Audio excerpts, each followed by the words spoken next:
Call the Carlisle Village Council meeting to order. Would everyone please rise and join us in the Pledge of Allegiance? I pledge allegiance to the flag of the United States of America and to the republic for which it stands, one nation, under God, indivisible, with liberty and justice for all. Roll call. Mr. Lamb? Here. Mr. Jewett? Here. Mr. Bicknell? Here. Mr. McIntosh? Here. Ms. Tankersley? Here. Mr. Humphries? Here. Mayor Winkler? Here. May we have a motion to suspend the reading of the minutes of our previous meeting held on January the 8th by the clerk? So moved. Second. Roll call. Ms. Tankersley? Yes. Mr. Humphries? Yes. Mr. Bicknell? Yes. Mr. Lamb? Yes. Mr. McIntosh? Yes. Mr. Jewett? Yes. Mayor Winkler? Yes.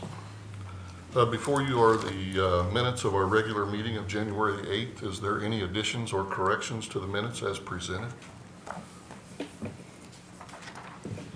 Hearing none, do we have a motion to adopt?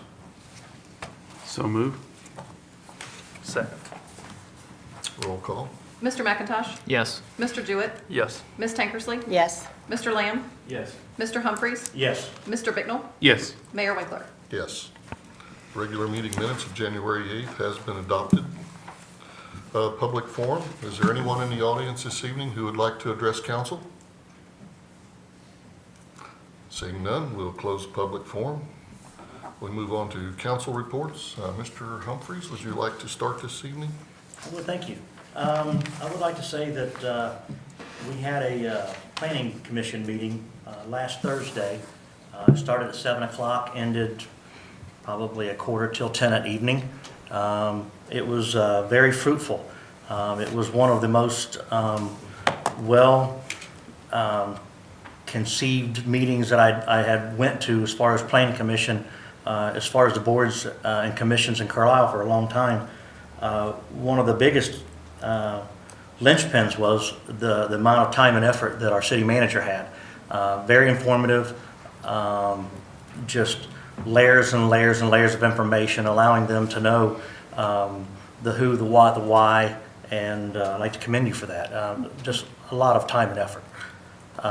Again, an almost 3-hour meeting that there was a lot of communication amongst the board themselves, a lot of questions, and it was just a really good meeting to watch happen. And I was kind of proudful that it was a full board. You know, I think there was a couple people missing, but I mean, of the 5 people that were there, it was a lot of dialect, a lot of good communication. And also, we have 3 open seats on our BZA. At this time, I would like to make a motion to appoint Chet Miles to one of those empty 3 seats, if I could, please. Okay. Has Mr. Miles submitted any kind of interest? Yes. Okay. Well, there's a motion on the floor to appoint Mr. Chet Miles. Is there a second or discussion? There's how many open seats I believe there's 3 open seats at this time. and no other resumes or applications? Not that I'm aware of. I just have one question. And it's about the conflict of interest thing. Are you still associated with Associate Construction? And if there was a situation with Associate that approached, I know that kind of came to light with the Planning Commission. I'm just wondering if that same situation could be present at the BZA. What was the last part? Might have to approach the podium if you want to speak to it. Would you please approach the podium? Sure. That way we'll... I know you were on the Planning Commission at one time, and there were some issues with conflict of interest since you are an employee of Associate Construction, and for that reason you stepped down. But my concern is, could there possibly be another situation with your employer that would be in a conflict of interest? Not that I foresee, because I've kind of changed jobs there a little bit. All I'm working on now mostly is HOA, is what I'm working on, and those are out of town. I did help get started the one at the one at Eagle Ridge, I helped get that organized for it, but that was all HOA, had nothing to do with associates, Okay, is what we're working on. So that's mostly what I've kind of been busy with that, and they've put me over on HOA because they don't want to screw with it, and they want it done right, so I guess I'm the guy that has to keep them, because they all like the way I do the one where I live at, and they're very happy with that, so. And I've learned a lot in 10 years doing it, so I mean, and I've learned a lot about the city as well in the rules and regulations, so I've kind of kept up on everything. So that's where I stand now. okay.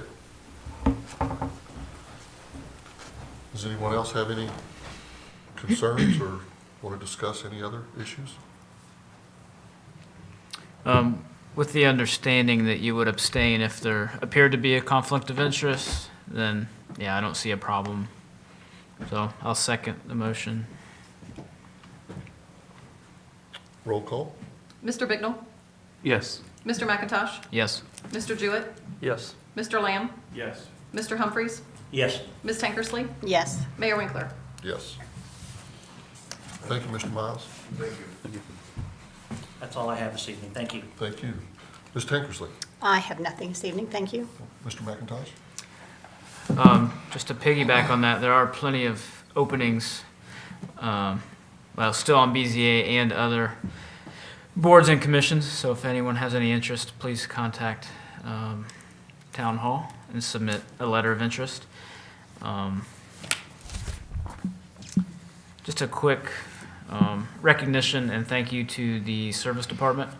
The past couple weeks, the weather has been what we would expect for January, but I drive through several jurisdictions daily, and we take for granted how good our roads were these past 2 weeks. So I would like to thank Mr. Casson and his staff and everyone involved in all the departments for keeping the roads clear and salted and plowed.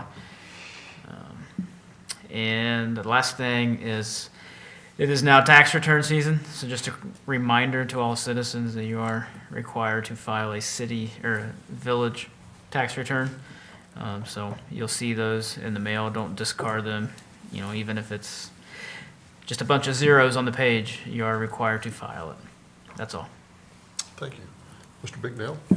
Just to piggyback off of both Mr. Humphries and Mr. McIntosh, I work in Hamilton, and even as of today, the turn lane to Hamilton is still covered in ice when I got to work this morning. The fact that the roads in Carlisle are clear and safe travel for buses and city vehicles is just commending our workers here and the type of work they do. Also on the Planning Commission, I will also say, being a member of the board, it was probably, since I have joined the Planning Commission, it was probably one of the most well put together, very informative from both sides, both from the representatives from Crystal Homes and their engineer, as well as from our city manager and engineer. I mean, the recommendations that they brought forth were spot on with all the information they were given. They didn't leave any rock unturned for us, and gave us just about any and every type of information and recommendation we would need to be able to make a good, sound decision that was best for the city and for the future homeowners of that development. So I'd like to commend, the city manager along with the rest of the staff for that as well. And that is all I have. Okay, thank you. Mr. Jewett? I'll just say ditto to the road crews and thank them for all that they've done. And that's all I have this evening. Okay, thank you. Mr. Lamb? Likewise, snow removal did a very good job. Not just our town, but just about every town around here. It was a lot to keep up with from personal experience over the last 2 weekends, So you get 16, 17 hours into it and things start getting foggy. You have to take a break. So I know those guys were in here tired and have to turn around, come back and do it again. So good job in that aspect. The other thing is the Planning Commission meeting I was at Thursday. The staff had a very nice presentation. I think there were 2 of us that had never been on planning commission before, maybe 3, I don't know. But they did a very good job catching us up to speed, and everyone else for that matter. The issue had been stalemated for 10 or more years, so it wasn't very fresh in everyone's minds. It was long, but it was very informative, and everyone, I think, got a really good idea of what they needed to understand because of the presentation done by staff. So just want to say good job to everyone. That's it. All right, thank you. We'll close. Real quick, just for anyone watching or anyone here that doesn't know, can anyone give a quick recap of what the topic was at Planning Commission and what the result was? The Waterbury Estates development, Crystal Homes had decided, or was going into an agreement with the owner of the land to continue the development of sections, I believe, 2 through 5,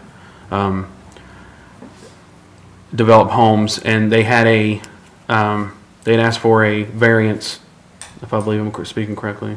They asked for a variance of the type of lot size, which was different. A PDOD, I believe, is exactly what they were. I don't remember how the acronym spreads out, but a PDOD to allow for the same type of homes that were built in Section 1 that were done, I think, in 2005.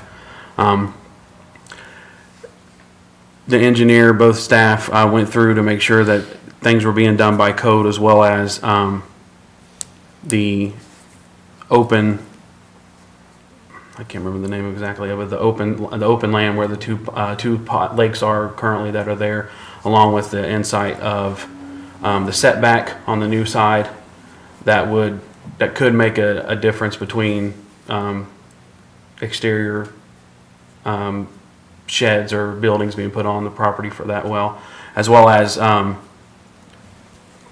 what they needed to do for and like an impervious walkway around the 2 ponds. Mainly looking to do that so that they could continue on with the same footprint as they had before from 2005.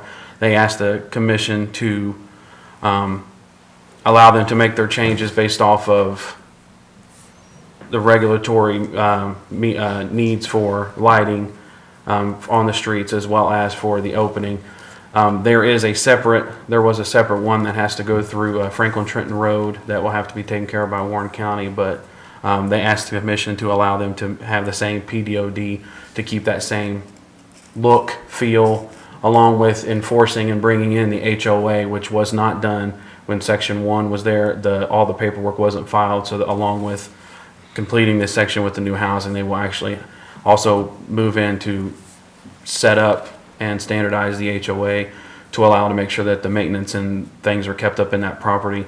Along with the city manager also let us know as well that with that being done, if the HOA is not handled properly or it's not taken care of, the city would be covered by allowing any maintenance or repairs that the city would have to do to be assessed equally among those homeowners in that section. If I missed anything, Nick, you can. I think that's pretty much Okay. covers it, yeah. Thank you. We'll close council report. Move on to mayor's report. Basically, I just wanted to also tag on to the service department. We have 5 people plowing snow throughout the city, and they spent a lot of long hours in here the very first weekend, and then got up and came back and went at it a second time. And so I commend them for all the long hours that they put in. And I know Mr. Lynn, like he said, that's what his job is with his current employer. And we need to thank those guys. I know we have some folks who get a little apprehensive about the side streets not being plowed sooner, but our main goal is to keep the main roads open first. And once we get the main roads open, then we start working on the side streets. So just bear with us. We will get to you if we have another snowfall, and we won't forget you, promise. That's all I have. We'll move on to manager's report. Thank you. Not to beat a dead horse, but I think it is important to give proper credit where credit's due. Our service department rocks, in my opinion, and it sounds like council's opinion as well. They have a great process, and everything they do is very thoughtful and organized to keep our priority streets open for safety personnel as well as general travel. And when you have a very heavy snowfall like we did a couple weekends ago, it is difficult to get to those side streets as quickly as they like to do. But there is a rhyme behind the reason, so we do ask for patience and understanding during that time. Our crew, they do work the maximum allowed hours that they are allowed to work in a snowplow. They go home and they have to shovel and clean their own personal driveways and take care of their own family, and then come back here and take care of us all over again. So it's very difficult. Snowplowing is an art, especially in cul-de-sacs. It is kind of like you don't appreciate how difficult certain things are, like drywall, until you have to try to mud yourself and you realize that's an art form. Snowplow is the same thing. I personally have been in a snowplow, and it's more than just driving down the street and pushing snow. There definitely is an art to it, and they do an excellent job. Kudos to them. And also, thank you for the kind words about our planning commission minutes, but I really would like to say thank you and put the onus back on the commission members themselves. This has been 2 meetings in recent history for Will, who's been on it for a while, that have been, 3-4 hour meetings. The commission is a hard-working group of volunteers. They take their role serious. They realize that they are the primary vetting source for the community, for development in this town, and going through all of the rules and regulations. This particular development, although you think residential development, building more houses, it shouldn't be that difficult. They were designing a whole new housing district unique to this particular town. So they really had to go through everything with a fine-tooth comb and see if all of the rules and regulations fit, if they worked, if they didn't work. So it was not something that was a quick decision. I was very proud of the amount of thought that they put into it and how prepared they were for the meeting. Kudos to them. And for myself, I may have given the presentation, but it is definitely not a solo venture. It is because of my staff that they give me an opportunity to sometimes look a little better than usual, especially Mr. Casson and Ms. Engel, our engineer. The amount of hours that we put in behind the scenes, how many lunches we've missed going over the plans and working through it. We've been working on this project since September. So it's a lot of man hours, and I got to just kind of showcase the cake, but I definitely was not the only baker. So kudos to them, and I definitely could not have done it without them. So, and that's all I have this evening. Okay, thank you, Julie. We have no committee reports, no old business or new business. We have no first readings. We move on to second and third readings of ordinances and resolutions. Ordinance 2518, accepting the dedication of streets in Eagle Ridge, Section 6, on for a third and final reading. An ordinance accepting the dedication of streets in the Eagle Ridge subdivision, Section 6. Is there any discussion? Do we have a motion to adopt? So moved. Second. Roll call. Mr. McIntosh? Yes. Mr. Bicknell? Yes. Mr. Humphries? Yes. Mr. Lamb? Yes. Mr. Jewett? Yes. Ms. Tankersley? Yes. Mayor Winkler? Yes. Ordinance 2518 has been adopted. We have no executive session tonight. We do have a work session after our regular meeting here to discuss council rules and golf carts. So with that, do we have a motion to adjourn into our work session? No anticipated action to follow tonight. Motion to adjourn. Second. Roll call. Mr. Jewett? Yes. Mr. McIntosh? Yes. Ms. Tankersley? Yes. Mr. Bicknell? Yes. Mr. Humphries? Yes. Mr. Lamb? Yes. Mayor Winkler? Yes. We are adjourned.